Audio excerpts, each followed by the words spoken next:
Chcem predstaviť Ivet. Je to vedúca na recepcii, ktorá bude mať v roku 2016 na starosti vás.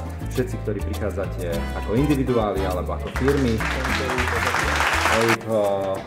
Vidíte, že robí rezervácie, to znamená, že snaží sa pracovať, ale naozaj ona pracuje.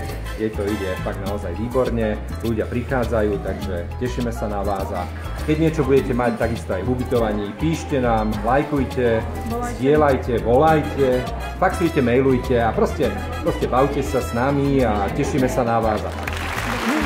Idem vám predstaviť našu pracovníčku na 3. poschodí, Barbara, ktorá má na starosti svadby, má na starosti obchod, má na starosti marketing, no proste všetko. Pozrite sa, ako pracuje, má strašne veľa práce, proste vidíte, koľko papierov. Toto je ona, ktorá sa na vás usmieva, bude vás prevázať tiež rokom 2016, takže keď niečo budete mať, čo sa týka obchodu, marketingu, budete chcieť niečo skrášliť, niečo k nám priniesť, niečo nám pekne darovať, tak sa môžete obrátiť na nás, môžete sa obrátiť na Barbaru.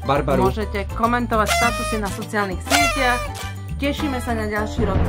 No, chcem vám predstaviť aj našu účtovníčku, ktorá všetko zúčtováva, ktorá tu naúčtováva, ktorá vás zúčtuje v roku 2016. Nechcela sa točiť, to je ona. Dobrý deň. Takto. Želám všetko dobré. Tiež zavalená prácou, plno práce, tá stena tam nepatrí, to je škaredé, takže takto. Videá, ktoré budú vznikať v Ponteu, budú videá z rôznych oblastí, ako je šport, videá, ktoré sú z oblasti ubytovania, reštaurácie, proste z každej oblasti niečo, videá z bowlingu. A budú to veci, ktoré budeme ponúkať denne, týždenne, mesačne a ktoré budete môcť zdieľať, ktoré budete môcť lajkovať, ktoré budete môcť pripomienkovať.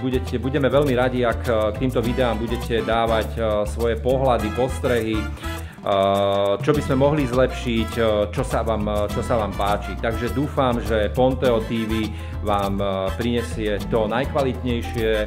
Ponteo TV bude o niečo bližšie k vám v roku 2016 a verím, že Ponteo TV prinesie to, čo si vy najviac ako naši klienti želáte, a to je byť s vami. Takže ja vás vítam, ja vás pozdravujem a poďte k nám, užívajte si Ponteo Activity Park v Rusovce.